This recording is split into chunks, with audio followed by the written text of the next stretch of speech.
లేదు కానీ యేసునామం మాత్రం ఆయన గట్టిగా పట్టుకున్నారు. బాప్తిస్మం యేసునామం ఇచ్చేవాడు ఆయన. ఇసుకపాటి మాణిక్యం గారని మా దైవజనులు. అయితే చనిపోవడానికి ఒక 4-5 సంవత్సరాల ముందు ఆయనకి ఇంచుమించు 85 సంవత్సరాలు ఉన్న వయసులో, అప్పటి వరకు ఆయనకి ఏ రోగం ఎటువంటి రాలేదన్నమాట. ఆయన చాలా మంచి బలమైన ఫెయిత్ మ్యాన్ అనమాట. అంటే ఏదైనా వస్తే నేను ఎవరు నమ్ముకున్నావు, నా మీదకి వచ్చావు అని అంటాడు ఆయన. అంత గొప్ప దైవజనుడు. చాలా చనిపోయిన వాళ్ళు కూడా లేపాడు. ఇప్పుడు మనకి థామస్ గారు కానీ కొంతమంది దైవజనులు మనకు తెలుసు. అసలు వీళ్ళు ఎవరు అసలు పుట్టకముందే ఆయన సేవ చేశాడు. చనిపోయిన వాళ్ళు లేపాడు ఆయన. అంత మంచి దైవజనుడు. అయితే ఒకరోజు యేసుక్రీస్తు వారు ఆయన కనిపించి మాణిక్యం అని పిలిచారంట. ఇంకొక విషయం కూడా చెప్పాలి. సంఘ బిడ్డలందరికీ కూడా జీవగ్రంథంలో బంగారు అక్షరాలతో ఆయన పేరుని సంఘస్థులకు చూపించాడు. అటువంటి క్యారెక్టర్ ఉన్న దైవజనుడు అయినా, మంచి గొప్ప వ్యక్తి. ఎవరన్నా భయంకరంగా తిట్టినా తిరిగి నవ్వుతూ ఉండడు తప్ప ఒక్క మాట అనేవాడు కాదనమాట. ఎరా ఇడిగే వస్తుందంట పరిశుద్ధాత్మ అని పక్కన లోదరం చర్చి ఉండేది, పక్కనే ఆనుకొని. ఈడికే వస్తుందంట, ఇంకెవడికి రాదు ఆత్మ, ఈడికే వచ్చేస్తుందంట అని అంటే ఆయన నవ్వుతూ ఉన్నాడు. పాస్టర్ అమ్మ గారేమో నీకు సిగ్గులేదా, ఆవిడ తిడతా ఉంటే నవ్వుతున్నావేంటి అని అంటే సమాధానం కూడా చెప్పకూడదు అనమాట. ఆ రోజు అప్పుడు మనకి అంటే మనం పుట్టకముందు కొండలే కదా, మనం పుట్టినది కూడా ఇంచుమించు కొండలే అంటే. మనం అంటే ఒక 35 సంవత్సరాల పూర్వం అన్ని కొండలే. పెద్దగా సత్తు పాత్రలు ఉండేవి కాదు. అప్పుడప్పుడు దిగుతున్నాయి సత్తు పాత్రలు. అయితే ఆవిడ ఇంట్లో పాకలో తన్నేసుకొని కొండలన్నీ బద్దలు కొట్టేసి భాషలు మాట్లాడుతుందంట. ఇది నీకు భాషలు ఉన్నాయా, నీకు పశువాత్మ ఉందా అని తిట్టిన ఆవిడ, లోదరం తెచ్చి ఆవిడ. అప్పుడు ఒక పక్కన వాళ్ళు చూసి తడిగిన ఒక తంతన్ని ఆవిడని పట్టుకొని వెళ్ళి అయ్యగారి దగ్గర పెడితే ఇటు 11 పడిన టైంలో ఆవిడ భాషలు మాట్లాడుతుందంట. అప్పుడు ఆయన చేసి ప్రభు వీడిని క్షమించండి అంటే తప్ప దేవుడు అంటే అంతగా ఆయన పక్షం ఉన్నాడు. ఆయన చనిపోవడానికి ఒక 4-5 సంవత్సరాల ముందు మాట దేవుడు ఆయనకి కనిపించి మాణిక్యం అన్నారంట. ఆయన ప్రభు అంట, దేవుడు అంటారు ఆయన. ప్రభు చెప్పండి అంటే ప్రభు మరి ఆయన అన్నారంట, దేవుడు అంటున్నావు, ఒక తండ్రి అంటున్నావు కదా, ఎవరో కొన్నావు నన్ను అన్నారంట. మీరు కుమారుడే కదా ప్రభువా, అప్పుడు కూడా ఆయనతో కూడా మీరు కుమారుడే కదా ప్రభువా అన్నారంట. పరిశుద్ధాత్మ ఎవరికైనా వచ్చిన సరే ఆయన, మనం అయితే పరిశుద్ధాత్ముడు తండ్రి అంటాం, ఆయన అయితే నాయన అయ్యా చెప్పండి, పరిశుద్ధాత్ముడు వచ్చారు కదా మీరు చెప్పండి, తండ్రి నిర్ణయం ఏంటి చెప్పండి అంటాడన్నమాట ఆయన. అంటే ఆయన వాక్యం లెవెల్లో కూడా మంచి టాప్లో ఉన్నవాడు. పీడి సుందరరావు గారిని 2-3 మీటింగ్స్లో జరగకుండా ఆపేశాడు అనమాట. అంటే అప్పటికి నాకు తెలిసి 30-40 సంవత్సరాల క్రితం ఫస్ట్ స్టార్టింగ్లో పీడి సుందరరావు గారు పరిశుధాత్మ లేదన్న టైంలో ఆయన సభల దగ్గరికి వెళ్ళి నాన్నరా నీకు పరిశుధాత్మ చూపిస్తుందా అని చెప్పేసి పిలిచేవాడు. ఆయన భయం వేసి పారిపెట్టింది. తాతయ్య గారికి ఉన్న అదే మా దైవజనులకు ఉన్న గొప్ప విషయం ఏంటంటే చేస్తే పరిశుధాత్మ దిగి వస్తారు. సేమ్ పౌలు గారు, పేతురు గారు, యోహాన్ గారు లాగా అనమాట. అంత మంచి దైవజనుడు.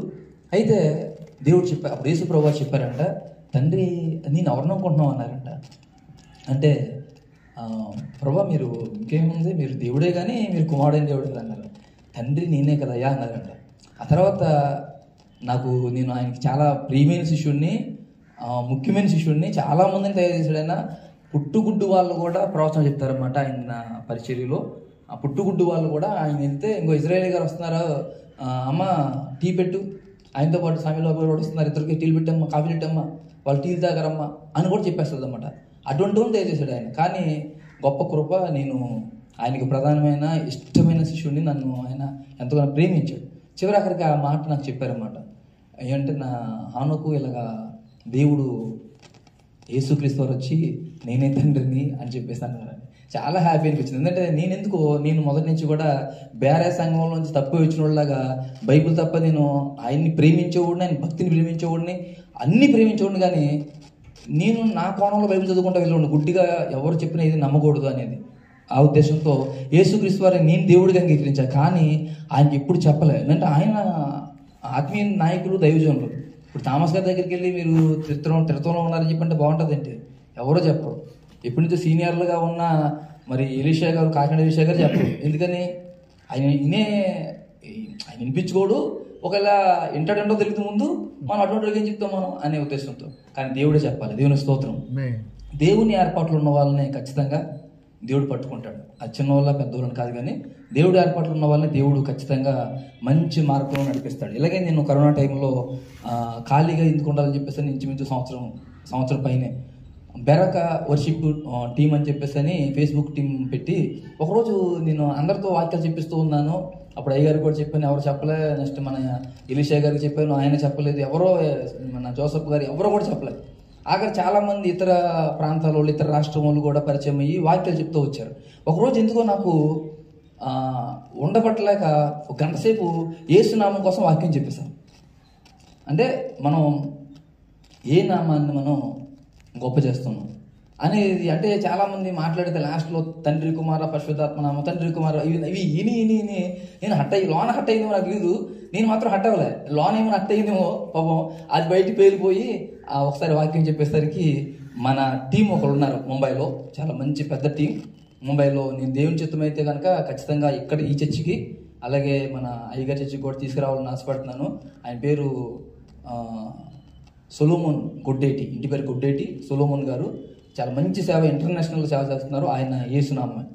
ఆయన ఇథియోపియా దేశంలో నుంచి బిషప్ డిగు, మీరు యూట్యూబ్లో కొట్టిన రావచ్చు, మంచి హైట్గా ఉంటారు పర్సన్.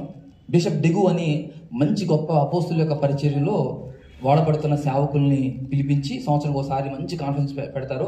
ప్రతి కాన్ఫరెన్స్లో కూడా ప్రతి వర్డ్ కూడా నేను బైబిల్ 750 సార్లు చదివాను. కొన్ని చాలా వచనాలు నేను హృదయంలో హత్తుకున్నాయి, కానీ అసలు టచ్ అవ్వని విషయాలు చెప్తూ ఉంటాడు ఆయన బిషప్ డిగు గారు. ఆయన ఇథియోపియా దేశంలో 8 లక్షల మంది సంఘం, ఆ దేశ రాష్ట్రపతి కూడా ఆయన బిలీవర్. దేవుని స్తోత్రం. అయ్యగారు మీకు చెప్పాను కదా అయ్యగారు, నేను ఫోటో మాత్రం ఎలీషా అన్నకున్న అయ్యగారికి పెట్టున్నాను. ఇది బిషప్ డిగు గారిది. చాలా గొప్పది. అటువంటి సేవకులను చూడడానికి, అంటే ఒక మెసేజ్ ఎందుకు ఇస్తామో మనకు తెలియదు. ఒక మెసేజ్ ఇవ్వడం వల్ల ఎక్కడో మనోడు ఉన్నాడని చెప్పేసి వాళ్ళు నన్ను తెలుగు వాళ్ళకు వచ్చు, మన ఇక్కడి నుంచి వెళ్ళిపోయారు ఎప్పుడో ఒక 70-80 సంవత్సరాల క్రితం. అందుకని వాళ్ళు టచ్ చేసి తీసుకొని నన్ను ఒకసారి మీటింగ్కి రమ్మంటే చూశాను అనమాట. చాలా బాగా జరుగుతుంది. దేవుడి చిత్తం అయితే మనం ఇందాక సహోదరులు ఎవరో ప్రే చేస్తూ, తమ్ముడు స్టీఫెన్ అనుకుంటా ప్రార్థన చేస్తూ అన్నారు. ఏంటంటే ఈ పరిచర్య రాష్ట్రం ఎక్కడ కాదు, రాష్ట్రాలు దేశమంతా నిండాలన్నారు. నిజమే. ఎందుకంటే మనం ఎక్కడెక్కడ ఉన్నామో కలిసి యూనిటీగా ఉంటే ఖచ్చితంగా మనం ఏదైనా సాధించగలం. దేవుని స్తోత్రం. హల్లెలూయా. ఇంచుమించు నాకు 1-2 రోజులు టైం ఇస్తే సరిపోతుందేమో. నాకు ఇంచుమించు 4 రోజులు లేకపోతే చాలా టైం ఇచ్చేసారు మన అయ్యగారు, ఇజ్రాయేల్ అయ్యగారు. నాకేమో బైబిల్ ఇష్టం కదా. ఒకసారి ఒక దైవజన్యం ఉన్నారంటే, హానోకు మీరు అస్తమానం బైబిల్ చదువుతుంటారు కదా, మీరు చాలా పుస్తకాలు చూస్తుంటారు, స్తుతుల పుస్తకాలు 1000 స్తోత్ర బలులు, 1,000,000 స్తోత్ర బలులు అని చెప్పేసి ఎవరికి వచ్చినట్టుగా వాళ్ళు రాస్తున్నారు. మీరు ఈ దేవుని పేర్లు అసలు ఎన్నున్నాయో రాయమని చెప్పంటే ఇంచుమించు 700 పేర్లు విత్ రిఫరెన్స్తో రాసుకొచ్చాను అనమాట. అంటే ఆది కాండం కానీ ప్రకటన గ్రంథం వరకు కూడా. అలాగా నాకు కొంచెం అది ఏమంటారు, ఒక వెర్రి ఉంది, బైబిలే పిచ్చి. అందుకని ఆయన చెప్పిన తర్వాత 1 కాదు 2 కాదు, ఇంచుమించు ఒక తక్కువ అనుకుంటే ఒక సంవత్సరానికి సరిపడగా యేసునామం గురించి, అంటే యేసయ్య గురించి రాసుకుంటా పోయానమాట. ఆ తర్వాత నిన్న ఎక్కడ మొదలు పెట్టాలి అని నేను బాధపడుతున్నాను. ఎందుకంటే రాసుకుంటూ పోయాను, కానీ ఇది ఎలా మొదలు పెట్టాలి అని బాధపడుతుంటే, నిన్న ఆదివారం మంది 9 గంటలకి ప్రార్థన ప్రారంభం అవుతుంది చేబ్రోల్లో. అలాగే ప్రతి మంగళవారం తాడేపల్లిగూడెంలో స్టార్ట్ చేసాము. అయితే ఈ టైం ఉంది కదా అని చెప్పేసి అని ప్రభా ఏం చేద్దాం అనుకుంటే నాకు అనిపించింది అన్నమాట, అసలు మొదలు పెడదామని. మొదలంటే ఆదిలో దేవుడు సృష్టి ఆరంభించారు కదా, అసలు ఆ దేవుడు ఎవరో అంటే మనకి తెలియదని కాదు. ఇక్కడ నాకు ఇంకో బాధ ఏంటంటే, ఇంకొక బాధ ఏంటంటే, యేసునామం తెలియని వ్యక్తి దగ్గరికి వెళ్ళి యేసునామం కోసం చెప్పడం అంటే కొంచెం కసిగా ఉంటుంది. అందరికి యేసునామం తెలిసిన వాళ్ళ దగ్గర, యేసునామం ఒప్పుకున్న వాళ్ళ దగ్గర మళ్ళీ యేసునామం కోసం చెప్పాలంటే నాకు ఎక్కడో అది బూస్ట్ రావట్లేదు. నాకు ఒక 4-5 కూర్చోబెడితే ఎవరికన్నా కొంచెం ఏదో అలాగ ఫైటింగ్ లాగా ఉంది. దేవుని స్తోత్రం. హల్లెలూయా. ఒకసారి ఇలాగే వాక్యం చెప్తూ ఉంటే పీడి సుందరరావు గారి శిష్యులు సహోదరులు తిమోతి గారని ఖమ్మం, ఆయన వచ్చి ఆయన నేను మాట్లాడుకుంటూ వెళ్ళిన పాస్టర్లు వేరు, ఆయన సడన్గా వచ్చి నాతో వివాదంలోకి వెళ్ళిపోయాడు. ఆయన వాగ్వివాదంలోకి వెళ్ళిపోయిన తర్వాత ఇద్దరం కలిసి చాలా విషయాల్లో మాట్లాడుకొని ఇక ఇంచుమించు తక్కువ అనుకుంటే 1:45 నిమిషాలు మాట్లాడిన తర్వాత ఇప్పుడు ఆయన ఆరాధన చేస్తున్నాడు, పరిశుద్ధాత్మను ఒప్పుకున్నాడు, ఆరాధన చేస్తున్నాడు, యేసునామం ఒప్పుకున్నాడు. అంటే కొంచెం ఫైట్ ఉంటే బాగుంటుంది, అలాగని ఫైట్ చేసే వ్యక్తినైతే కాదు, అస్సలు వెళ్ళను. ఎందుకంటే మా సీడ్ అటువంటిది. అంటే తాతయ్య గారు దీవర అభిషేకించారేమో, ఆయన తిట్టినోళ్ళని ఏమంటావు, ఇక మనల్ని ఏమంటాం, దేవుని స్తోత్రం. నేను ముఖ్యమైన అంటే ఈరోజు చెప్పాలనుకున్న దాంట్లోకి వెళ్ళే ముందు నాకు దేవుడు చూపించిన ఒక విషయాన్ని మీకు చెప్పాలని ఆశపడుతున్నాను. ఇర్మియా పత్రిక 8వ అధ్యాయం 8వ వచనం. 8:8 ఒకసారి ఎవరైనా చదువుతారా?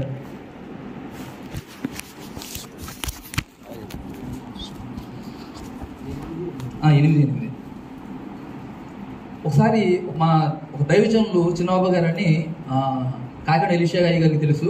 ఎలీషా అయ్య గారు బాప్తిసం ఇచ్చారు. ఆయనతో ఉన్నప్పుడు ఆమెకు యేసునామం కొరకు కొంచెం మీరు బాగా చెప్తారు కదా అని పేరు, ఒక తమ్ముడు పేరు ఉన్న మంచి కీబోర్డిస్ట్ అతను. మన అదే మీకు కోయిలగూడెం ఐడియా ఉంది కదా, మన జంగారెడ్డిగూడెం కోయిలగూడెం, ఆ కోయిలగూడెం దగ్గర మంచి కీబోర్డిస్ట్ అన్నమాట. మన పీడి సుందరరావు గారికి మంచి వీరమ్మ అని పుత్రుడు కూడా అనొచ్చు. అయితే అతనితో డెబ్యూట్ కూర్చోబెడతామన్నాడు. నా లైఫ్లో ఫస్ట్ టైం అదే డెబ్యూట్. అంటే మామూలుగా మాట్లాడేసుకొని ఒక వ్యక్తిని మార్చడం అది డెబ్యూట్ అనుకోలే. సడన్గా వచ్చి కూర్చున్నాడు, మనం చెప్పేసాం. డెబ్యూట్ అనేసరికి నేను దేవుడు అడుగుతున్నా, ప్రభా ఏం చెప్పాలంటే తెల్లవారుజామున దేవుడు నాకు ఇర్మియా పత్రిక 8వ అధ్యాయం 8వ వచనం చూపిస్తున్నారు. నేను తీసి చదివాను. ఒకసారి మేము జ్ఞానులమనియు యెహోవా ధర్మశాస్త్రము మా యొద్ద ఉన్నదనియు మీరెలా అందురు? నిజమే గాని శాస్త్రుల కల్లకలము అబద్ధముగా దానికి అపార్థము చేయుచున్నది. ఈ చాలు, ఈ మాట చదివి 8వ అధ్యాయం 8వ వచనం. ఏంటి ఈ మాట నాకు అర్థం అవ్వలేదు. ఇది నేనేమో మంచి టెన్షన్లో ఉన్నా. ఎందుకంటే మన చేతుల నుంచి జంగారెడ్డిగూడెం వెళ్ళే బస్సులు ఉంటాయి, ఎక్కాలి, ఆయన దగ్గరికి వెళ్ళాలి, ఇప్పుడు డెబ్యూట్లో కూర్చోవాలి. అది కూడా ఎలా మొదలు పెట్టాలో తెలియదు, ఎక్కడ మొదలు పెట్టాలో తెలియదు. దేవుడిని చూపించాడు. నేను ఆయన ఫోన్ చేశాడు, నన్ను హానుకు బయలుదేరావంటే బయలుదేరుతున్నాను. కానీ నేను వచ్చేలోపు ఈ వచ్చినానికి కొంచెం అర్థం ఏంటి చెప్పండి అంటే, ఆయన ఏమన్నా కనుక్కుంటా చెప్తా ఉంటాను కానీ నువ్వు త్వరగా వచ్చే అన్నాడు. తీరా ఏంటంటే శాస్త్రులంట వాళ్ళకి నచ్చినట్లుగా మీకు చదువుతారు కాబట్టి మీకు ఖచ్చితంగా చదువుకోవడం వల్ల ఎవరు లేరు కనుక ఖచ్చితంగా మీకు అర్థమై ఉంటుంది ఆ వచ్చినానికి అర్థం. యోబాయి గారు కూడా ప్రత్యేక వందనాలు. చాలా ఆలస్యంగా వచ్చి నన్ను బతికించారు. ఎందుకంటే ఈ పెద్ద పెద్దలను చూస్తే మళ్ళీ మొదటి నుంచి ఏం ఉదాహరణ కదా, అందరూ అన్ని విషయాలు తెలిసిన వాళ్ళ దగ్గర కూర్చొని మరలా చెప్తే ఎలా ఉంటుంది? ఈయనే మీ అమ్మ, ఈయనే మీ నాన్న అంటే ఎలా ఉంటుంది కదా. హల్లెలూయా. ఏమన్నారు? మేము జ్ఞానులమనియు యెహోవా ధర్మశాస్త్రము మా యొద్ద ఉన్నదనియు మీరు ఎలా అందరూ? నిజమే కానీ శాస్త్రుల కల్లకలము అబద్ధముగా దానికి అపార్థము చేయుచున్నది. అంటే వాళ్ళ యొక్క రచనలు కానీ, వారి యొక్క కళ్ళబొల్లి కథలు కానీ, కౌరులు కానీ ఎలా ఉన్నాయంటే అపార్థం చేస్తున్నాయంట. దేవుని స్తోత్రం. ఇది దేని కొరకు అంటే, నేను ఎవరిని ఎదుర్కోబోతున్నానో వాళ్ళు అలా ఉన్నారని దేవుడు నాకు చెప్పడం నేను గమనించగలిగాను. దేవుని స్తోత్రం. హల్లెలూయా. ఓకే, మనం ఈరోజు సందేశం మీకు నేను సిద్ధపరిచిన చాలా చిన్న సందేశం, చాలా ఎక్కువ రాసేసిన, 1 కాదు 2 కాదు, చాలా వాటి మీద వెళ్ళిపోయాను. ఆదికాండం మత్తయి సువార్త దగ్గర నుంచి ప్రకటన వరకు ఎవరు యేసుక్రీస్తు దేవుడు అన్నారో కూడా మొత్తం రాసుకుంటూ వస్తాను. అంటే చదివితే మీకు టైం సరిపోద్ది 1 అవర్. కానీ నేను అందుకని ఇవన్నీ కాదు, మళ్ళా మొదటి చూద్దాం, ఏం చెప్తాం అన్నప్పుడు మళ్ళీ అందుకు చెప్పాం కదా, సృష్టి దగ్గరికి వెళ్ళిపోయింది డైరెక్ట్గా. సృష్టి దగ్గరికి మనకు బాగా తెలుసు. ఆదికాండం 1వ అధ్యాయంలో 1వ వచనంలో దేవుడు భూమాకాశాలని దేవుడు సృష్టించాడు. అది మనందరికీ తెలిసిన విషయమే. కానీ బైబిల్లో ఈ వచనం దగ్గర వెళ్ళినప్పుడు కూడా నాకు భయం వేసింది. ఎందుకంటే బైబిల్ అంతా చూస్తే కనుక ఏదో 4-5 వచనాలు ఉంటే హ్యాపీగా ఉన్నాం. అంటే దేవుడు భూమిని ఆకాశాన్ని సృజించాడు, భూమి ఆకాశంలో చేశాడు, తర్వాత ఆకాశ మండలాన్ని విశాలపరిచాడు, భూమిని ఆయన చేశాడు అని ఒక 4-5 రిఫరెన్స్ ఉంటే ఏదో నెత్తికొని చూపించవచ్చు. అసలు అలా రాయడానికి కూడా నాకు భయం వేసింది. ఎందుకంటే అవి కూడా చాలా ఉన్నాయి. దేవుని స్తోత్రం. అవి ఒకటి లేదు, చాలా ఉన్నాయి ఆ వచనాలు. అంటే దేవుడు తన చేతులతో చేశారని, తన బాహుబలంతో చేశారని, తన ఆత్మతో చేశారని, యేసుక్రీస్తు వారు ఏమో ఆయన అదృశ్య దేవుడై ఉండి, ఆయన ఆది సంభూతుడిగా ఉండి అన్నీ ఆయన చేశాడని. అది మాత్రమే కాదు, మన యోహాను సువార్త 1వ వచనంలో కూడా ఆయన లేకుండా ఏమి కలగలేదని, వాక్యమైన దేవుడి ద్వారా కలిగని. ఇలా చూసుకుంటే ఇవి కూడా చాలా విస్తారంగా ఉన్నాయి. దేవుని స్తోత్రం, హల్లెలూయా. ఇవి కూడా చాలా విస్తారంగా ఉన్నాయి. అంటే సృష్టిలోకి వెళ్ళిన తర్వాత కూడా ఆ వచనాలు మనకు అన్ని రిఫరెన్స్ అవసరం అనిపించింది. అందుకని జస్ట్ మీకు జస్ట్ ఒక 2-3 రిఫరెన్స్ వాటి గురించి మీకు చెప్పి నేను కొంచెం అలా లోతునికి వెళ్దాం. దేవుని స్తోత్రం. రోమపత్రిక 11వ అధ్యాయము 36వ వచనం. రోమ 11:36.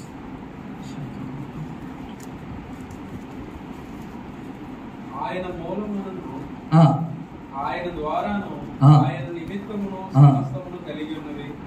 యుగముల వరకు ఆయనకు మహిమ కలుగును గాక. సమస్తమును ఆయన మూలంగా కలిగినాయి. సమస్తము కూడా ఆయన మూలంగానే కలిగింది. యెషయా గ్రంథం 45:18. త్వరగా మీరు చదివితే మనం వివరంలోకి వెళ్ళిపోతాం. తర్వాత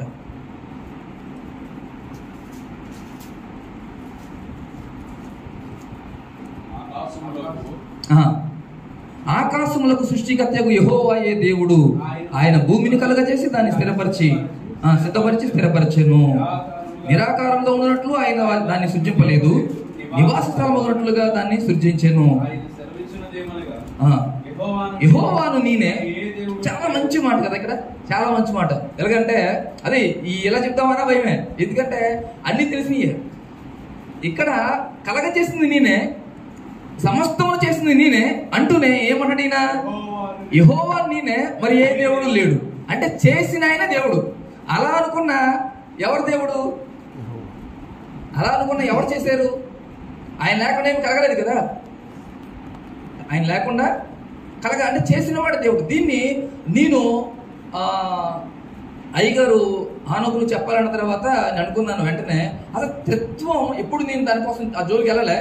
అసలు వాళ్ళు ఏమనుకుంటారని చెప్పేసి ఒక ఆయన అనుకుంటే, మీకు అందరికీ తెలుసు ప్రవీణ్ పగడాల కదా, తెలుసు.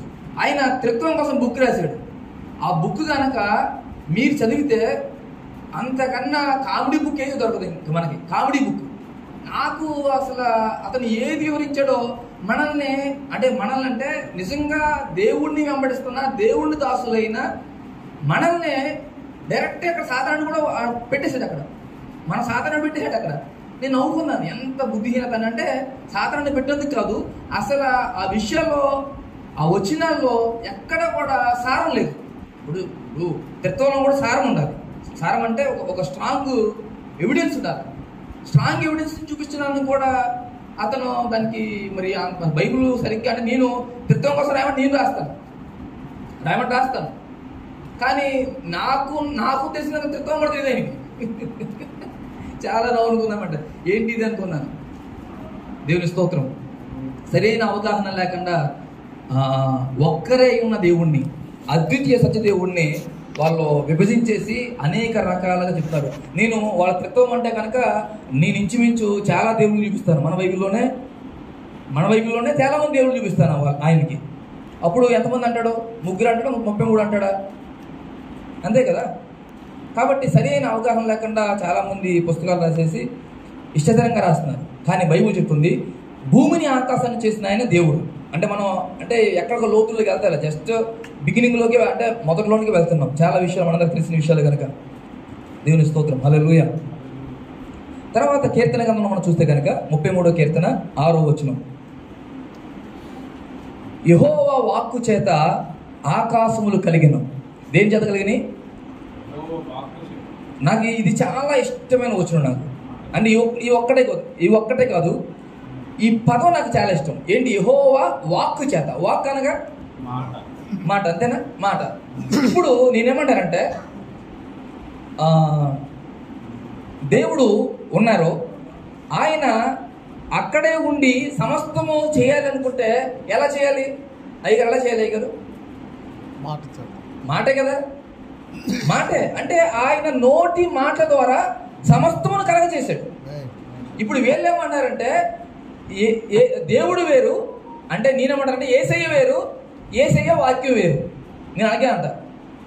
యోబయ్య గారికి ఇష్టం ఉంటుంది అన్నమాట. ఏసయ్య వేరు అంటే దేవుడైన ఏసయ్య వేరు, ఏసయ్యలో వచ్చిన వాక్యం వేరు అంటే వాక్యం వేరు, ఏసయ్య వేరు. అది అసలు ఏదైనా ఇప్పుడు నేను మాట్లాడుతున్నాను కదా, నా మాట అంటే హాను కదా, నేనే కదా పలికింది. మీరు వింటున్న మాటలు అవి నావా లేదంటే నాకు వేరుగా ఉన్నాయా చెప్పాలి. నాయే కదా, నేను మాట్లాడడానికి వచ్చింది. అంటే ఈ వాక్యం ఎవరిది? ఆయింది. అంటే తండ్రి పలికాడు, దేవుడు యేసుప్రభు వారు మాట్లాడారు. ఆ మాట్లాడిన మాట సమస్తం చేసింది. అంటే ఏంటి? ఆయన కలుగు కాక అన్నాడు, కలిగిని. ఆయన జస్ట్ చిన్న తలంపు పెట్టుకొని ఆమెన్ అన్నాడు అంతే. అంటే ఏంటి? ఆమెన్ అనువాడు కదా. ఆమెన్ అంటే ఏంటి? ఆయన మనసులో వచ్చింది. ఎస్ ఆమెన్, బాగుంది, చాలా బాగుంది, ఆమెన్. ఇప్పుడు ఏదైనా ఒక విషయం మనకు తెలిసిన బాగా ఇష్టమైన వాళ్ళు వచ్చి మన దగ్గరికి వచ్చి, ఇది అయ్యగారు చాలా బాగుందండి, ఇలా చేద్దామా అంటే అలాగే చేద్దాం అంటాం కదా మనం. ఏ విషయమైనా, పెళ్ళైనా, పేరెంటమైనా, కూరైనా, ఎవరో వచ్చి మంచి వంట వండారు ఉదాహరణకి. ఆ వంట వండిన తర్వాత అయ్యగారు చాలా బాగుంది అంటే నెక్స్ట్ మంద కూడా అలాగే పెడదామండి, ఓకే పెడదాం అంటాం. అలాగా లోపల దేవుడికి ఏ ఆలోచన అయితే వచ్చినాయో దాన్ని ఆమెన్ అని పలికాడు. అందుకే ఆయనకు పేరు కూడా పెట్టేశారు, ఆమెన్ అనువాడు. అసలు ఆమెన్ అంటాం, ఆమెన్ అనేది ఆయన పేరా లేదంటే ఆమెన్ అనువాడు ఉన్నారా? ఉన్నారు కదా, ఆమెన్ అనువాడు ఉన్నారు. ఎవరైనా దేవుడు. అంటే ఆయన నోటిలో వచ్చిన ఆ నోటి మాటని దేవుడికి వేరు చేసేసి, వేరు చేసిన ఆయన ఒక దేవుడు, ఈయన ఒక దేవుడు. ఇంకోటి మనకు బాగా తెలిసిన విషయం, ఆయన యాకోబు బావి దగ్గర మాట్లాడుతూ, ఆ తల్లితో మాట్లాడుతూ ఏమన్నాడు? అమ్మ, దేవుణ్ణి ఆరాధించేవారు ఇప్పుడు ఈ కొండ మీద అయినను ఎక్కడైనా లేరు. ఆరాధన మీకు తెలియని దాన్ని ఆరాధిస్తున్నారు, మేము మాకు తెలిసిన దాన్ని ఆరాధిస్తున్నాము అని చెప్తూనే దేవుడు ఆత్మ కనుక ఆయనని ఆరాధించేవారు అన్నాడు కదా. అంటే దేవుడు ఎవరో చెప్పాలి. దేవుడు ఎవరో? ఆత్మ కదా. వాక్యం ఎవరో? ఆత్మ, స్పిరిట్. వాక్యం ఎవరో? వాక్యమైన. ఇప్పుడు మన బైబిల్ ఏముందంటే వాక్యమైన దేవుడు, ఓకే అది పక్కన పెడదాం. వాక్యమై ఉన్న ఆత్మ చెప్పాలి. తర్వాత విషయం, వాక్యమై ఉన్న ఆత్మ ఖడ్గం కదా. ఎఫెసీలో మనకు మాట్లాడుతూ ఏమంటాడు? వాక్యమై ఉన్న ఆత్మ ఖడ్గాన్ని పట్టుకుంటాడు. అంటే వాక్యం ఏంటి? ఆత్మ. ఇప్పుడు వీళ్ళు దేని చూస్తున్నారు? ఆత్మల నుంచి. అంటే ఆత్మను కూడా వెపించే వాళ్ళకి మారిపోయారు మనోళ్ళు. ఇప్పుడు శరీరాన్ని అయితే కోసవచ్చు, ఆత్మను కూడా వెపించేలాగా మారిపోయారు మనోళ్ళు. దేవుని స్తోత్రం, హల్లెలూయా, హల్లెలూయా. అంటే దేవుడు అంట యెహోవా వాక్కు చేత సమస్తం చేశాడు. యెహోవా వాక్కు చేత. అసలు యెహోవా అంటే అర్థం ఏంటి? యెహోవా అంటే అర్థం ఏంటి? ఉన్నవాడు. అంతే కదా, చాలా మంచి మాట, ఉన్నవాడు. ఇప్పుడు ఇదే మాట మనం మత్తయి సువార్తలో ఆఖరి మాటగా 28వ అధ్యాయంలో 20వ వచనంలో ఆఖరి మాటగా ఏమంటున్నాడు? యుగ సమాప్తి వరకు చదవండి బ్రదర్. యుగ సమాప్తిలో సదాకాలం నేను నీతో ఉన్నాను. ఉన్నవాడు ఆయన. దేవుని స్తోత్రం. అంటే ఆ మాట అనే కెపాసిటీ ఎవరికి ఉంది? ఆ మాట అనే దమ్ము ఎవరికి ఉంది? ఉండాలి కదా ఎవరికైనా. ఇప్పుడు నేను ఉన్నాను అనే మాట ఆయన ఒక్కడే అనగలడు. దేవుని స్తోత్రం. ఆయన ఒక్కడే అనగలడు. అటువంటిది ఈయన ఒకవేళ కుమారుడు అనుకుంటే కనుక, ఒకవేళ ఈయనే వాక్యమైన వేరే దేవుడు అనుకుంటే కనుక, అంటే నిజమైన దేవుడు కాదు, ఈయన వేరే ఒక దేవుడు అనుకుంటే కనుక, రెండో దేవుడో మూడో దేవుడో మొత్తం ముగ్గురు అనుకుంటారు కదా అనుకుంటే కనుక, ఈయన ఎందుకు అంటాడు ఆ మాట? అవునా కదా? ఈయన ఎందుకు అంటాడు ఆ మాట? ఉన్నవాడు ఒక్కడే కదా. ఉన్నాను అన్నవాడు ఒక్కడే. ఆయన మోషేకి ప్రత్యక్షమయ్యాడు, అబ్రహాముకు ప్రత్యక్షమయ్యాడు. ఆ ప్రత్యక్షమైన వాడు ఒక్కడే. ఇప్పుడు ఇక్కడ ఎందుకు అంటాడు ఆ మాట? అంటే ఖచ్చితంగా ఏదో లింక్ ఉంది, మర్మంగా ఉంది. ఏంటి ఆ మర్మం? అంటే సృష్టిని మనం సృష్టించేటప్పుడే దేవుడు ఆయన 66 గ్రంథాల్లో 66 పరిశుద్ధమైన ఆ లేఖనాల్లో చక్కగా చాలా వచనాలు రాయించాడు అన్నమాట. ఒకసారి ఏమో నా చేతి పనులే అంటాడు, 102వ కీర్తన 25లో నా చేతి పనులు అంటాడు. అంటే ఆయన చేతితో చేసుకున్నాడంట. దేవుని స్తోత్రం. అంటే సమీపింపరాని తేజస్సులో ఉన్న దేవుడు ఆయన చేతితో చేశాడంట. అంటే ఏంటి? చెయ్యంటే అర్థం ఏంటి? అకార్డింగ్ టు బైబుల్ అంటే బైబిల్ ప్రకారం యేసుక్రీస్తు వారి లోకంలో వచ్చినప్పుడు ఆయన నేను దేవుని వ్రేలు వలన దెయ్యాలను వెళ్ళగొడతా అన్నాడు. అంటే దేవుని వ్రేలు అనేది ఎవరికి పెట్టాడు ఆ పేరు? ఆత్మకు పెట్టాడు. అంటే హస్తం ఏంటి అర్థం? ఆత్మ. ప్రభువా నీ దక్షిణాస్తం మాకు తోడుగా ఉండ దయచేయండి అని పూర్వకాలంలో ప్రవక్తలు, భక్తులు, పరిశుద్ధులు, యథార్థవంతులు, నాయకులైన మోషే దగ్గర నుంచి నీ హస్తం మాకు తోడుగా ఉండాలని ఎందుకు అడిగారు? అంటే హస్తం అంటే ఏంటి అర్థం? ఆత్మ. అంటే వాళ్ళ భక్తుల యొక్క ఫీలింగ్స్, వాళ్ళ యొక్క ఉద్దేశాలు దేవుడికి అన్ని పేర్లు పెట్టేశారు. అంటే ఈ పేర్లన్నీ కూడా ఎవరికి పెట్టారు? ఆ ఒక్కడే ఉన్న ఆత్మకి. దేవుని స్తోత్రం. ఆ ఒక్కడే ఉన్న ఆత్మకి ఇన్ని పేర్లు పెట్టేశారు. వీళ్ళేమనుకుంటున్నారు? లేదండి దేవుడి చేతులు ఉందండి, ఇక్కడ చూడండి ఏముంది, ఇక్కడ యెహోవా వాక్కు ఉంది, ఇక్కడ చూడండి ఇగో దేవుడి చేతులు చేసిన ఉంది, ఇంకో ఇక్కడ చూడండి. మీకు అర్థమవుతుందా? అంటే ఇలాగ విభజించేసి వాక్యాన్ని వాళ్ళకి రకరకాలుగా చెప్పుకుంటూ అప్పుడే మనకు తెలుసా మనకి ఒక బొమ్మ వేస్తాను. నేను అది తెద్దామనుకున్నాను, క్షమించండి, నేను అవి ఫోటోలు తీసుకున్నాను ఆ బుక్. ఎందుకంటే ఈరోజు మర్చిపోయాను నేను. అంటే అవి తీసుకొని మీకు చూపించాలనుకున్నాను. వాళ్ళు ఒక సింబల్ వేసారు అన్నమాట, అంటే త్రిత్వం గురించి. ఆ త్రిత్వంలో ఆ సింబల్ అంట సాతానికి సంబంధించిన గుర్తు ఉంటుంది. ఎందుకే స్తోత్రం. సాతానికి సంబంధించిన గుర్తు వాళ్ళు వేసుకొని త్రిత్వములు దేవుడు తండ్రి అయిన దేవుడు కుమారుడైన దేవుడు కాదు, కానీ దేవుడే. దేవుడు తండ్రి దేవుడే, కుమారుడైన దేవుడు కాదు. కుమారుడైన దేవుడు దేవుడు కానీ తండ్రి అయిన దేవుడు కాదు, పరిశుద్ధాత్మ దేవుడు కాదు. పరిశుద్ధాత్మ దేవుడు దేవుడు కానీ తండ్రి అయిన దేవుడు కాదు, కుమారుడైన దేవుడు కాదు అని ఇలాగా రకరకాలుగా చెప్పి కాగా నేను అయినా సరే చదివా. ఏమీ తెలియనోడుగా చదివా. అన్ని తెలిసినోడుగా చదివితే మనం చదవలేం కదా. 2 వేలు వేసేసరికి చింపేసి బుక్ వేసుకోవడం ఉంటాం. అలా కాదండి, అసలు ఏమీ తెలియదు అన్నట్టుగా కూర్చొని చదువుతూ ఉంటే తలకాయ పోటు వచ్చేసింది. లాస్ట్ ఏంట్రా నవ్వు వచ్చేసింది కూడా ఆఖరికి. ఏంటి అసలు కూర్చోబెట్టి మాట్లాడదాం అనిపించేసింది ప్రవీణ్ పగడాలతో. దేవుని స్తోత్రం. హల్లెలూయా, హల్లెలూయా, హల్లెలూయా.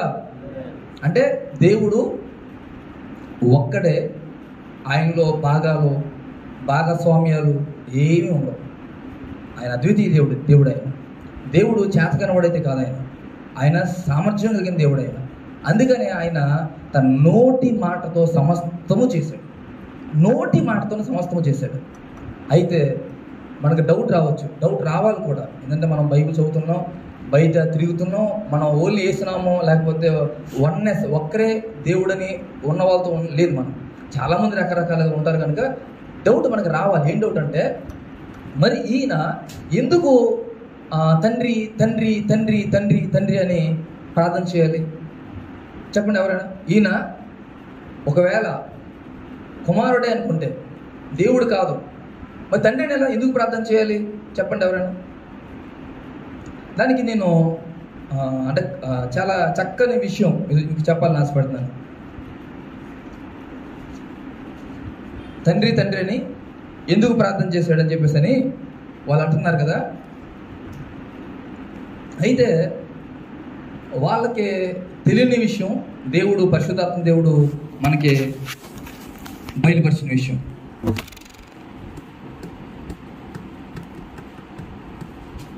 ప్రకటన గ్రంథం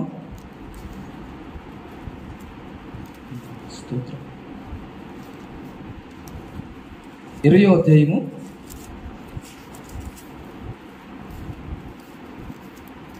11వ వచనం నుంచి. మరియు ప్రబలమైన మహాసింహాసనమును దాని యందు ఆసీనుడైన ఒకరిని చూచితిని. భూమి ఆకాశములు ఆయన సముఖము నుండి పారిపోయెను, వాటికి నిలువ చోటు కనపడకపోయెను. మరియు గొప్పవారేమి కొద్దివారేమి మృతులైన వారందరూ సింహాసనం ఎదుట నిలువబడి ఉన్నట్లు చూచితిని. అప్పుడు గ్రంథములు విప్పబడెను, మరియు జీవ గ్రంథమందును వేరొక గ్రంథమును విప్పబడెను. ఆ గ్రంథముల యందు వ్రాయబడిన వాటిని బట్టి తమ క్రియల చొప్పున మృతులు తీర్పు పొందిరి. సముద్రము తనలో ఉన్న మృతులను అప్పగించింది. మరణము పాతాళలో. ఇక్కడ అదే మనకి దయచేసి అదే తర్వాత మీరు చదువుతూ ఉండండి. ఎందుకంటే అక్కడ నుంచి 21వ అధ్యాయం కంటిన్యూషన్ అన్నమాట. కంటిన్యూషన్గా చదువుతూ 21వ అధ్యాయము 6వ వచనం వరకు కూడా మనం వెళ్ళొచ్చు. చాలా చక్కని విషయాలు ఇక్కడ. యేసుక్రీస్తు వారే అక్కడ ధవల సింహాసనం మీద కూర్చొని తీర్పు తీరుస్తున్నాడని మనకు అర్థమవుతుంది. అక్కడ కూర్చొని తీర్పు తీర్చేది ఎవరు? ఆయన. ఎందుకంటే నేనే తీర్పు తీరుస్తున్నానని చెప్పేసి అన్నాడు. నేను మీకు వాటి రిఫరెన్స్లు కూడా నేను ఇస్తాను. ఆ తర్వాత 21వ అధ్యాయంలో ఆయన మొదలు పెడితే తండ్రి దగ్గర నుంచి అంట భార్య అయిన సంఘం, ఓకేనా, సంఘం వచ్చిందంట, వధువు. సంఘం వచ్చిన తర్వాత అక్కడ ఏమంటాడంటే 3వ వచనం మనం చూసుకుంటే కనుక, అప్పుడు ఇదిగో దేవుని నివాసము మనుషులతో కూడా ఉన్నది, ఆయన వారితో కాపురముండును, వారైన ప్రజలయుందురు. ఇక్కడ గమనించారా? దేవుడు అంట రాయవలసిన అవసరం ఉందా? ఒకవేళ దేవుడి కోసం రాస్తున్నప్పుడు దేవుడు తానే వారి దేవుడై ఉండేను అంటే అర్థం ఏంటి? అంటే వీళ్ళు ఎవరైతే కాదనుకుంటున్నారో, ఈయన కుమారుడు అనుకుంటున్నారో, మా తాతయ్య గారు లాగా, అయ్యగారు సాక్ష్యం వినలేదు, మా దైవజనుల కోసం చెప్పానయ్యా, మీరు వచ్చే వరకు చెప్పా, మీరు మెట్లు ఎక్కిన దాకా ఆగిపోయి ఉంటుంది. ఆయన అలాగే అనుకున్నాడు, యేసునామే. కానీ దేవుడిని దేవుడిగా, తండ్రిగాను, యేసుక్రీస్తు వారి కుమారుడిగా ఆయన అనుకున్నారు. యేసుక్రీస్తు వారి ఆయన చనిపోవడానికి ఇంచుమించు 80 సంవత్సరాలప్పుడు, అంటే 90 చనిపోయారు, ఆయన 92 చనిపోయారు. 80 సంవత్సరాల టైంలో వచ్చి, నా కుమారుడా మాణిక్యం, ఎవరు నమ్ముకున్నావు నేను అంటే, ప్రభా మీ ఏముంది, మీరు దేవుడే ప్రభా, కానీ కుమారుడు దేవుడు అన్నారంట, తండ్రిని నేనే అన్నారంట ఆయన. కాబట్టి దేవుని స్తోత్రం. ఇక్కడ మనం చూసుకుంటే కనుక ఆయన దేవుడు అంట వారి దేవుడే ఉన్నాడంట. ఇప్పుడు దేవుడి దగ్గర నుంచి సంఘం రావడం ఏంటి, వచ్చిన సంఘంతో మళ్ళీ దేవుడు ఉండడం ఏంటి? అక్కడ ఇంకో మాట కూడా ఉంది, ఆయన వారితో కాపురం చేయనంట. కాపురం ఎవరు చేస్తారు మామూలుగా అయితే? అయ్యా అంతేనయ్యా, అయ్యా పెద్దయ్య గారు కూడా చెప్తే మాట బాగుండలేదు. కాపురం చేస్తారు అయ్య గారు కలిసి. హల్లెలూయా. అంటే దేవుడు వచ్చి కాపురం చేస్తాను అంటాడు ఆయన. మరి ఇక్కడ కూడా మరి ఆ త్రిత్వంలో మునిగిపోయిన అయ్యో ముగ్గుల్లో వేస్తే, నేను మన గ్రూప్లో పెడతాను నేను వెళ్ళిన తర్వాత, ఆ ముగ్గు ఒకటి వేసారు. ఆ ముగ్గులో వేసి తండ్రి దేవుడే కానీ కుమారుడు కాదు, పరిశుద్ధాత్మ కాదు అంటాం. ఇవన్నీ అంటే కొంచెం అదే అనుకుంటారు కదా, కరెక్టే. ఓకే, మన గ్రూప్లో పెట్టండి. మన వాళ్ళకి అంటే అందరికి తెలుసు, తెలియని కాదు కానీ. అయితే ఆయన దేవుడు వారితో కాపురముండును, వారైన ప్రజలయుందురు, దేవుడు తానే వారి దేవుడై ఉండి వారికి తోడై ఉండును. ఇదేంటిది? దేవుడు అంటే వారికి దేవుడై ఉంటాడంట. అంటే వీళ్ళు ఇప్పుడు దాకా ఎవరిని దేవుడు కాదనుకుంటున్నారో వారే వారికి దేవుడిగా ఉంటాడు. అక్కడ దేవుని స్తోత్రం. అది నేను అనుకుంటున్నానండి. అంటే ఇక్కడ నేను టాపిక్ డైవర్ట్ చేయను, కానీ మనకు అన్ని తెలిసిన విషయాలు. అవసరమైతే రాబోయే రోజుల్లో పెద్ద పెద్ద దైవజనులు ఉన్నారు, యోబయ్య గారు అంటే ఉన్నారు కనుక నేను నా దర్శనంలో నేను ఇంకా ముందుకు వెళ్ళాలని ఆశపడుతున్నాను. ఇక్కడ పరలోకంలో ఒక స్టెప్స్ ఉన్నాయి.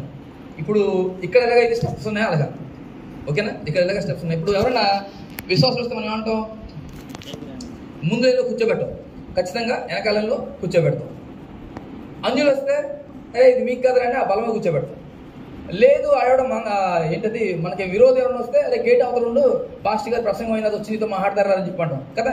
కొన్ని డివిజన్స్ ఉన్నాయి, అంటే కొన్ని వ్యత్యాసాలు ఉన్నాయి.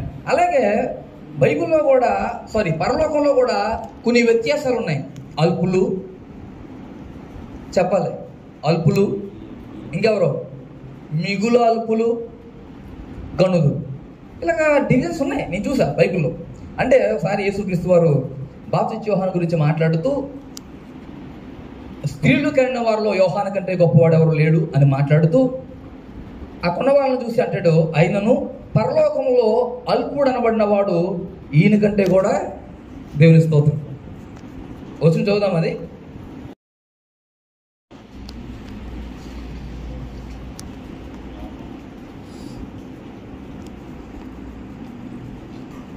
అది మత్తయి సువార్తలో అనుకుంటున్నాను.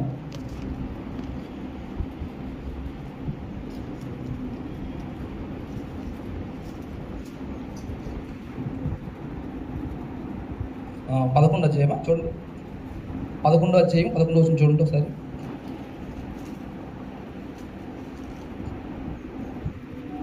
పదకొండు స్త్రీలు కనిన వారిలో బాప్తిస్మ ఇచ్చే యోహాను కంటే గొప్పవాడు పుట్టలేదని నిశ్చయంగా మీతో చెప్పుచున్నాను. అయినను జాగ్రత్తగా గమనించాలి, అయినను పరలోక రాజ్యములో అల్పుడైన వాడు అతని కంటే, ఎవరికంటే? బాప్తిస్మ యోహాను కంటే గొప్పవాడు అంట. అల్పుడు కూడా బాప్తిస్మ యోహాను గారు అంటే ఎవరు? ఎక్కడ ఇంటూ బైబిల్ ప్రకారం ఏలియా ఆత్మ కలిగిన వాడు, ఏలియా తిరిగి వచ్చినవాడు. అంటే ఏలియా కన్నా గొప్పవాడు లేక బాప్తిస్మా యోహాను స్త్రీల కన్నా వారిలో ఎవరైతే గొప్పవాడు? స్త్రీల కన్నా వారిలో ఈ లోకంలో యోహాను గొప్పవాడై ఉండొచ్చు, కానీ పరలోకంలో అల్పుడు కంటే కూడా తక్కువ అంట. అంటే నేను ఎందుకు ఈ వచనం నాకు గుర్తొచ్చిందంటే, పరలోక రాజ్యంలో ఆ మాట మనం చదువుకున్నాం కదా, దేవుడు వారి దేవుడే ఉంటాడని. అంటే ఎవరైతే కాదని తునీకరించి ఆయన కుమారుడిగా తక్కువ స్థానంలో చూశారో ఆయనే వారికి తలకి మూలరాయి అవుతాడు. దేవుని స్తోత్రం. అర్థమవుతుందా? తలకి మూలరాయి అవుతాడు. ఓకే, దీన్ని కూడా మీకు ఇక్కడ నేను వివరించాలి. ఇక్కడ చాలా మంచి విషయం ఉంటాయి. మరి ఎవరు అల్పులు చెప్పండి? ఎవరు పరలోకం అల్పులు? ఎవరు పరలోకంలో అల్పులు? మత్తయి సువార్త 5వ అధ్యాయము 19వ వచనం. కాబట్టి ఈ ఆజ్ఞలలో మిగులు అల్పమైన ఒక దానినైనను మీరి మనుషులకు అలాగ చేయ బోధించేవాడు ఎవడో అని. ఎవడైతే ఇష్టసరంగమైన పుస్తకాలు రాసేసి బొమ్మలు వేసేసి అలాగెలగెలగా ముగ్గులేసి ఆ ముగ్గుల్లో బొమ్మలు చూపించి ఇది ఆయన కాదు, ఆయన ఈయన కాదు, దేవుళ్ళను ఆయన వాక్యాన్ని కూడా విభజించేసి దారుణం చేసి ఏమంటారు దాన్ని చించి అలా చేసిన వాళ్ళని అక్కడ ఎలా ఉంటారంట పరలోకంలో? దేవుని స్తోత్రం. అర్థమైందా? అంటే పరలోక రాజ్యం దేవుడు మహాకృప వాళ్ళు అందరూ వెళ్తారు, కానీ అక్కడ కొన్ని స్థానాలు ఉంటాయి. నేను కొన్నిసార్లు కాకినాడ ఎలీషాయి గారితో మాట్లాడుతున్నప్పుడు ఆయన చెప్తాడు అన్నమాట, మనము వధువు సంఘం అంటాడు. నాకు ఎంతో ఇష్టం. అంటే ఆయన గుండెలకి దగ్గరగా ఉంటాం మనం. దేవుని స్తోత్రం. ఆయనకి గుండెలకి చాలా దగ్గరగా ఉంటామంట మనం. కారణం ఏంటి అంటే మనం పరిపూర్ణంగా ఆయన్ని తెలుసుకోవడానికి మన కళ్ళు తెరిచాడు ఆయన. దేవుని స్తోత్రం. కళ్ళు తెరవబడిన తర్వాతే తోమా ఏమన్నాడో చెప్పాలి. యోహాను సువార్తలో కళ్ళు తెరవబడిన తర్వాత ఏమన్నాడు? నా దేవా నా ప్రభువా అన్నాడా లేదా? అయ్యో ఒకసారి చేయండి. యోహాను సువార్త 20వ అధ్యాయము 28వ వచనం. ఎప్పుడైతే యేసుక్రీస్తు వారిని ముట్టుకున్నాడో, ఆయన్ని పట్టుకున్నాడో, ఆయన్ని చూశాడో, అడలిపోయి నా దేవా నా ప్రభువా అన్నాడంట. దేవుని స్తోత్రం. హల్లెలూయా. ఇలా ఒక్కలు కాదు, చాలా మంది నేను యేసుక్రీస్తు వారిని సాధారణమైన ప్రజల దగ్గర నుంచి అధిపతుల వరకు, అధికారుల వరకు ఎవరు దేవుడు ఒప్పుకున్నారో అవన్నీ రాసుకుంటూ వెళ్ళిపోయాయన్నమాట. ఇక్కడ చెప్పేద్దాం అని తీరా చూస్తేనేమో ఒక ప్రసంగం రాలే, చాలా ప్రసంగాలు వచ్చేసింది. దేవుని స్తోత్రం. ఎక్కువ టైం రాబట్టి నేను మొత్తం థింకింగ్ అంతా ఇక్కడ ఈ రోజే పెట్టాను. నిన్న ఆదివారం కూడా ఇదే ప్రసంగం. నాకు ఎప్పుడు ఆదివారం వాళ్ళకి ఏదో కొంచెం చిన్నపిల్లలు కదా అని చిన్న రొట్టెలు ఇస్తాం, ఇదే ప్రసంగం మొదలెట్టేసాను అక్కడ కూడా. అయితే ఇది కాదు, వేరే అంటే చాలా ఉన్నాయి కదా, చాలా అట్లా ఒకటి పట్టుకొచ్చాను అక్కడ వాళ్ళకి పెట్టేశాను. దేవుని స్తోత్రం. అయినా పరిశుద్ధాత్మ దేవుడు మంచి కార్యం చేశాడు. హల్లెలూయా. ఓకే, ఇక్కడ ఇంకా మనం కొంచెం ముందుకు వెళ్తే కనుక సామెతల గ్రంథం, మనం మళ్ళీ మూలపాఠంలోకి వెళ్ళిపోతాం. సామెతల గ్రంథం 3:19.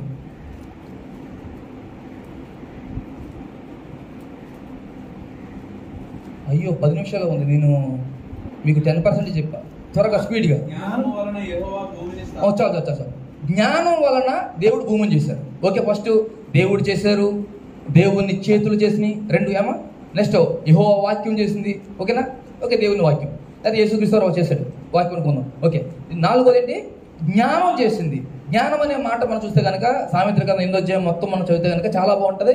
జ్ఞానం అక్కడ మాట్లాడుతూ ఉంటుంది. 22వ వచనం నుంచి ఏమంటుంది అంటే, ఆ జ్ఞానం అయినా వీళ్ళు అనుకుంటున్నా నేనని నలుగురు అవ్వాలి. అయ్యగారు తిరగలు కాదు, అప్పుడు నలుగురు చెప్పాలి వాళ్ళకి, ఒరే చేసింది జ్ఞానం కూడా ఉందరా వాళ్ళతో. ఎందుకంటే జ్ఞానం చెప్తుందంట ఏమని?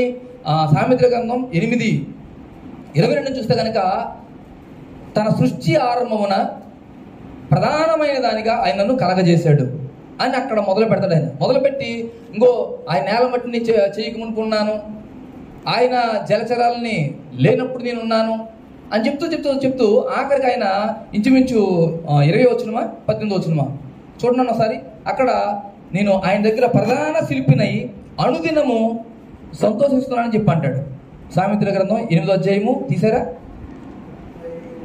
తీసారా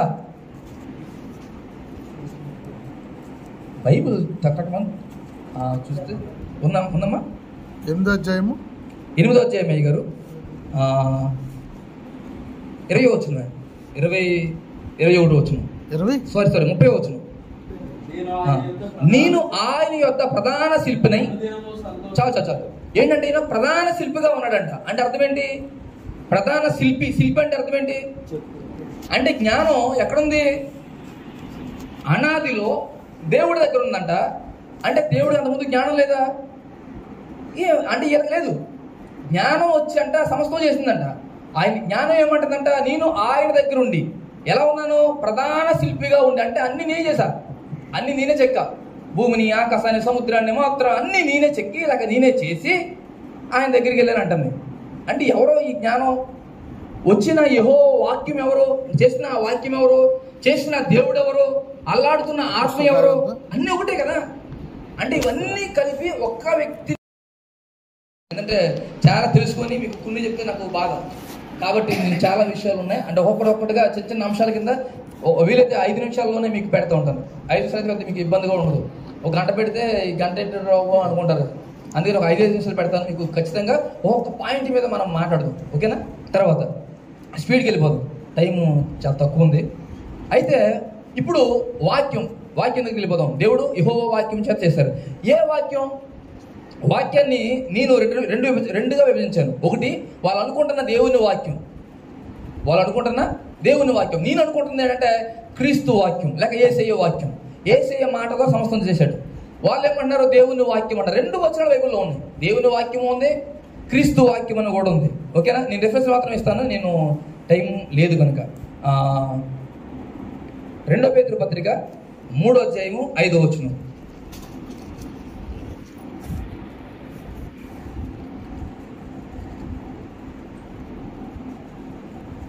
తర్వాత యోహాను సువార్త 1వ అధ్యాయము 14వ వచనం బాగా తెలుసు. ఆ వాక్యమే శరీరధారిగా వచ్చారని. అంటే ఏ వాక్యము? భూమిని ఆకాశం చేసిన ఆయనే వాక్యంగా వచ్చాడని అనుకుంటున్నారు వాళ్ళు. ఓకే, అంటే ఆయన వాక్యమే అనుకుంటున్నారు. అసలు వాక్యానికి ఆధారం నోరు, ఆ నోటికి ఆధారం ఒక హెడ్కి ఆధారం ఒక బాడీ, ఆ బాడీకి ఆధారం ఏదో ఉంటుంది కదా, సింహాసనం. ఆ మహిమ కలిగిన సింహాసనంలో కూర్చున్న వారు చూస్తున్న మాటని వాళ్ళు దేవుడు అంటారు. సారీ, ఆ వాక్యాన్ని ఆయన దగ్గర నుంచి వేరు చేస్తారు.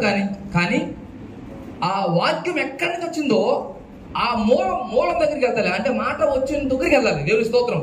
మనం కూడా మైక్లో గట్టిగా అరుస్తున్నప్పుడు లేక మనం ప్రార్థన చేస్తున్నప్పుడు గట్టిగా నువ్వు ఆత్మహత్య చేసుకోబోతున్నావా, జాగ్రత్త, దేవుడు నీ కోసమే చనిపోయాడు అన్నప్పుడు ఆ మాటను పట్టుకుని చాలా మంది ఎక్కడి నుంచి వచ్చిందా అని వెళ్తూ ఉంటారు. వెళ్ళి యేసయ్యను కనుక్కుంటారు. దేవుని స్తోత్రం కదా. చాలా మంది మనం విన్నాం అటువంటిది. మన అజ్ఞానులైన మన బోధకులకి ఏంటో కానీ ఆ వచ్చిన ఈ వాక్యం, శరీరధారిగా వచ్చిన ఈ వాక్యం అసలు మూలం ఏంటి? ఈ వాక్యాన్ని కానీ వెళ్తే కనుక అక్కడ కనిపిస్తాడు. దేవుని స్తోత్రం.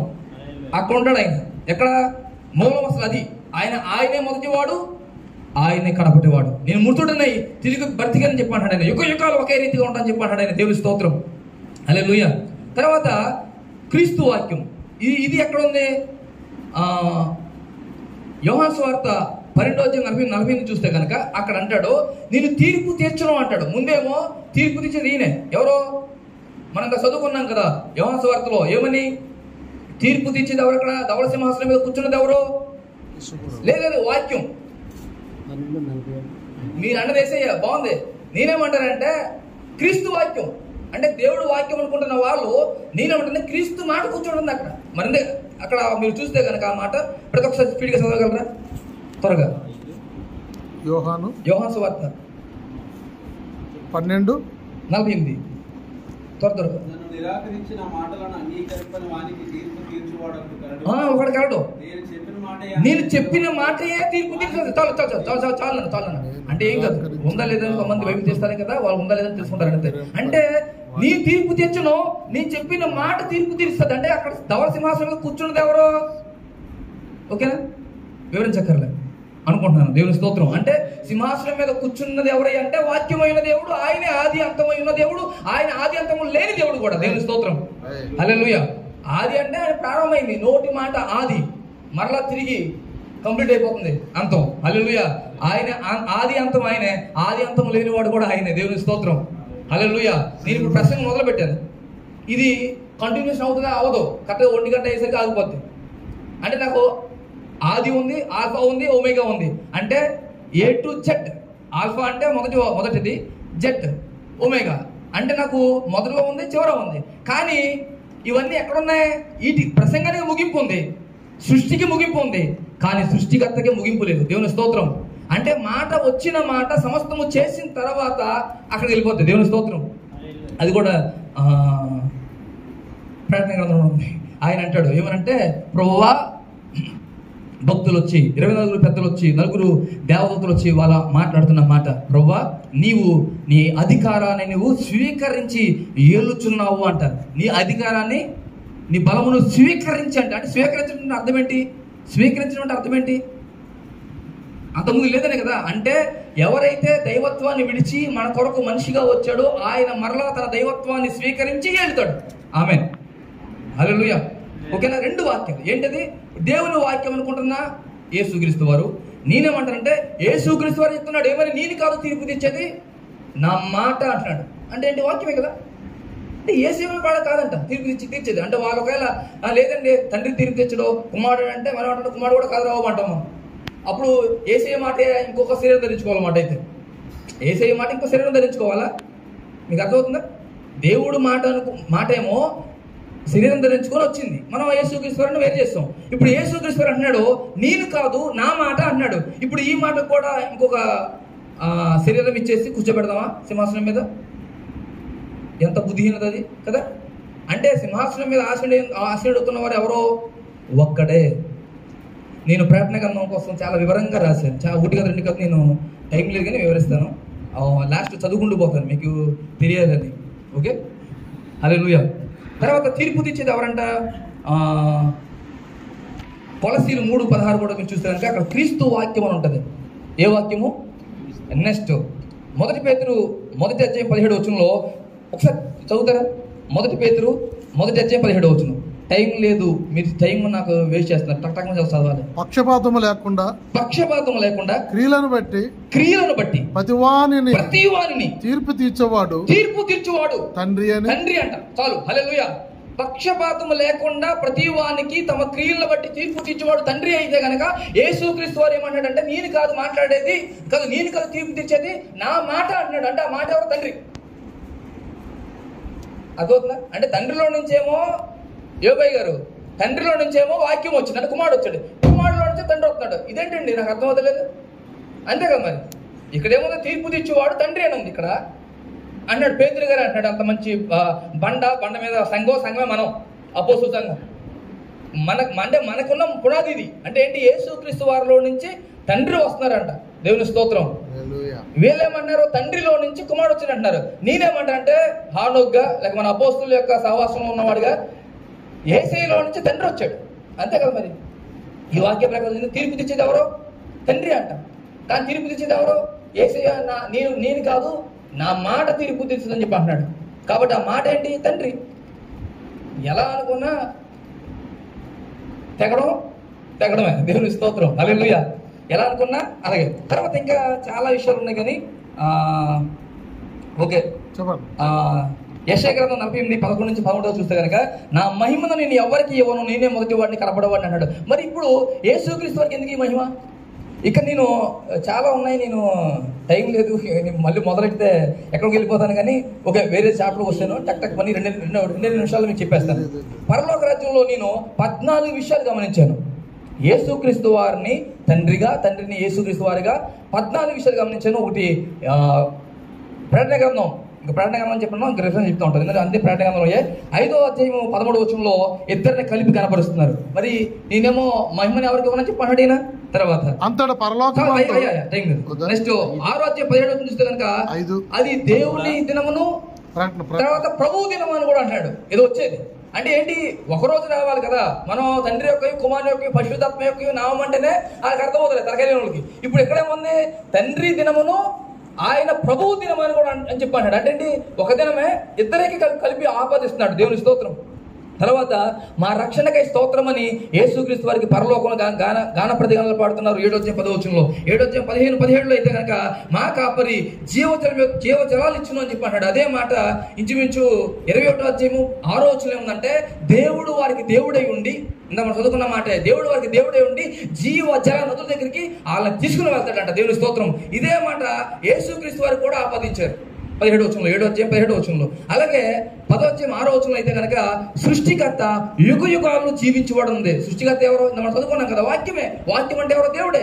ఆయన యుగ యుగాలు జీవించేవాడు ఆయన. దేవుని స్తోత్రం. తర్వాత యుగ యుగాలు ఏర్పడాలంట 11:15. ఆ తర్వాత 11:15 కనుక నీ మహాబలమును స్వీకరించి ఉన్నావు అంటాడు. మీరు ఇది నోట్ చేసుకోవాలి. యవనస్తులైన వాళ్ళు మీరు, నేను ముసలోడినా, 41 వచ్చేసి 42 వస్తున్నాయి, జనవరితో 42 వస్తాయి. ఓకే, మీరు ఇది నోట్ చేసుకోవాలి. 11:17 నీవు నీ బలమును స్వీకరించి వెళ్తున్నావు అంటే స్వీకరించడం అంటే అర్థం ఏంటి? ఇప్పుడు అయ్యగారు రాగానే కుర్చీని స్వీకరించి అని కూర్చున్నాడు. అలాగా అక్కడ ఆయనకి ఏదో ఉంది. ఆయన విడిచి వచ్చింది తను రిక్తుడిగా చేసుకుని ఆయన వచ్చాడు. ఇప్పుడు రిక్తుడిగా రాలే, ఎల్లగా ధరించేసుకున్నాడు. ఏంటది? దైవత్వం. ఇక్కడ కూడా ఆ పరిపూర్ణమైన దైవత్వంలో ఉన్నాడు ఆయన. ఆ పరిపూర్ణ దైవత్వంలో ఆ శరీరంలో ఉందని మనం చదువుకుంటున్నాం. అందుకే నేను చాలా విషయాలు అంటే మీ అందరూ తెలిసిన విషయాలే, మూల విషయాలుగా చెప్తూ ఉంటే అవి పాతిగా అంటారని మనం కొంచెం కొత్తగా ట్రై చేశాను అన్నమాట. దేవుని స్తోత్రం. అయితే ఖచ్చితంగా మీకు నచ్చింది అనుకున్నా. హల్లెలూయా. తర్వాత 11:18 ఏముందంటే నీ నామమునకు భయపడు వారికి ఫలం ఇస్తావు అంటున్నాడు. ఏ నామం? ఉన్నదొక నామే కదా, ఉన్నదొక నామం. హల్లెలూయా. తర్వాత 12:10 అంటున్నాడు అధికారము ఆయన క్రీస్తుదాయేను అంటున్నాడు. ఎవరిదంటే అధికారం? పరలోక రాజ్యంలో మనదే. ఆమేన్. అంటే మనదే, మన తండ్రిది. హల్లెలూయా. మన తండ్రి ఎవరో మనకి డౌట్ ఉందా? తర్వాత 19:11 చూస్తే కనుక సత్యవంతుడు అనే పేరు ఉంది. ఇక్కడేమో సద్బోధకుడా అని పిలవగానే ఎందుకు పిలుస్తున్నావుగా అన్నాడు ఆయన. ఎందుకని? మనిషిగా వచ్చాడు కాబట్టి, దైవత్వం అక్కడ విడిచిపెట్టేశాడు కాబట్టి. కానీ పరలోక రాజ్యం కనుక మీరు కనుక ప్రకటన గ్రంథం 19 మొదటి నుంచి చూస్తే కనుక అసలు ఈ పదం ఎవరికి వాడారో నాకు టైం లేదు కనుక, నాకు ఇచ్చే టైంలో నేను ముగించుకోవాలి కనుక నేను స్పీడ్కి వెళ్ళిపోతున్నా. చిన్నోడిని, పెద్దోళ్ళు అయితే టైం దాటేసినా పర్లేదు, నేను దాటకూడదనే ఉద్దేశంతో నన్ను కట్టుబడి ఉన్నాను కాబట్టి నన్ను క్షమించండి. ఇవి చాలా ఉన్నాయి. సత్యవంతుడు అనే నామం కలిగిన వాడు అంట యేసయ్యకి. సత్యవంతుడు అనే నామం కలిగిన వాడంట. తర్వాత 20:6 ఉంటుంది యాజకులు రాజ్యము చేయుదురంట. యాజకులై అంటే ఆయన పిల్లలు యాజకులై రాజ్యం చేస్తారంట. ఎవరి పిల్లలు? యేసయ్య పిల్లలు. దేవుని స్తోత్రం. తర్వాత పరలోక రాజ్యంలో ఉన్న దేవాలయం ఎవరు? వారి దేవుడును గొర్రె పిల్ల వారికి దేవాలయం ఉంటుంది. దేవుని స్తోత్రం. ఇదే మాట మత్తయి సువార్త 12:6 కూడా మాట్లాడుతున్నాడు. ఇప్పుడు 22:1-3 చూస్తాక అక్కడ సింహాసనం ఉంటుంది. ఆ సింహాసనం మీద ఈయనే కూర్చుంటాడు. ఎవరో చూద్దామా ఒకసారి? 22 నేను చదువుతున్నాను. మరియు స్ఫటికం వల్లే మెరయునట్టి జీవజలముల నది దేవుని యొక్కయు గొర్రెపిల్ల యొక్కయు. ఇక్కడ చూడండి, అంటే మర్మం ఎక్కడ దాకా వెళ్తుంది చూడండి. పరలోకం దాకా మర్మం ఉంది. దేవుని స్తోత్రం. దేవుని యొక్కయు గొర్రెపిల్ల యొక్కయు సింహాసనం వద్ద నుండి. ఎన్ని సింహాసనాలు ఉన్నాయి అంటే ఆ సింహాసనం మీద ఎవరు ఉన్నారు? ఓకే, ఉండి ఆ పట్టణపు రాజవీధుల మధ్యను ప్రవహించుట ఆ దూత నాకు చూపెను. ఇంకెలా ముందుకు వచ్చేస్తూ 3 అంటాడు, ఇక మీదట శాపగ్రస్తమైనది ఏది దానిలో ఉండదు. దేవుని యొక్కయు గొర్రెపిల్ల యొక్కయు సింహాసనం దానిలో ఉండును. ఒక సింహాసనమే దాంట్లో ఉంటది. అది ఎవరి సింహాసనం? ఎవరు కూర్చుంటారు అక్కడ? హల్లెలూయా. ఇంకా కిందకు వచ్చేమంటాడంటే ఆయన దాసులు ఆయనను సేవించుతూ ఆయన ముఖదర్శనము చేయుదురు. మరి మోషే ఎందుకు చూడలేకపోయాడు ముఖదర్శనం? ఆయన నామము. ఎందుకు అంటే మోషే అడిగింది ఆయన విడిచి వచ్చిన మహిమను అడుగుతున్నాడు. విడిచి వచ్చిన ప్రభువా నీ మహిమను చూడాలి ప్రభువా అన్నాడు. మహిమను చూడడం చాలా కష్టం. హల్లెలూయా. కానీ ఫిలిప్ మన తండ్రి, మన అపోస్తుల్లో మూల ప్రధానమైన ఆ ఫిలిప్ అంటాడు, నాయన మాకు డాడీ చూపించవా అంటే అప్పుడు ఒక మాట సూటిగా అంటాడు ఆయన, నేను ఎంతకాలం మీతో లేనా, నువ్వు నన్ను ఇప్పుడు దాకా చూడలేదా అన్నాడు. ఆ మాట నాకు చాలా బాధ అనిపించింది కదా. ఆ మాట యోహాను సువార్తలో ఆ మాట నాకు నిజంగా అంటే వాళ్ళు ఎంత చూడండి, ఆయన అంటే తెలిసిన వాక్యాలు అయినా సరే ఒకసారి చూద్దాం. 14వ అధ్యాయంలో నేను ఎంతకాలము, స్పష్టంగా అన్నాడు 9వ వచనంలో, నేను ఎంతకాలము మీ యొద్ద ఉండినను నీవు నన్ను ఎరగవా అని ప్రశ్న వేస్తాడు. అంటే ఇంతకన్నా ఇంకా మనం, అంటే మనకు తెలుసు, బయట వాళ్ళకి ఇంతకన్నా ఇంకా వాళ్ళకి ఏం కావాలి? నన్ను ఎరగవా అంటే చూస్తున్నారు ఇక్కడ. ఎలాగా? అబ్రహాం పుట్టక మునిపి ఉన్నానని చెప్పి అంటున్నాడు. అబ్రహాము నన్ను చూశాడు అంటున్నాడు. ఇంకో ఇదే మాట మనం చూస్తే కనుక, ఒకసారి నేను అయ్యా నన్ను క్షమించండి అయ్యగారు, ఒక్క రిఫరెన్స్ చెప్పి ముగించేస్తాను. అయ్యగారు, బాబాయ్ గారు నన్ను క్షమించండి, నేను ఒక్క రిఫరెన్స్ చెప్పి ముగించేస్తాను. అపోస్తలుల కార్యం 7వ అధ్యాయం 2వ వచనం. వాళ్ళు అంటారు కదా, ఏంటి నువ్వు అబ్రహాము చూసావా? మా తండ్రి నీకు ఇంకా 50 సంవత్సరాలు కూడా లేవు, నిండా 50 సంవత్సరాలు కూడా లేవు, నువ్వు చూసావా అని అంటున్నారు. కానీ అపోస్తలుల కార్యం 7వ అధ్యాయం 2వ వచనం ఒకసారి చూడండి. 7వ అధ్యాయము 2వ వచనం త్వరగా చెప్పింది ఏమనగా, సహోదరులారా తండ్రులారా వినండి, మన పితరుడైన అబ్రహాము హారానులో కాపురం ఉన్నప్పుడు చదవాలి తర్వాత. లైటింగ్ పోయిందా?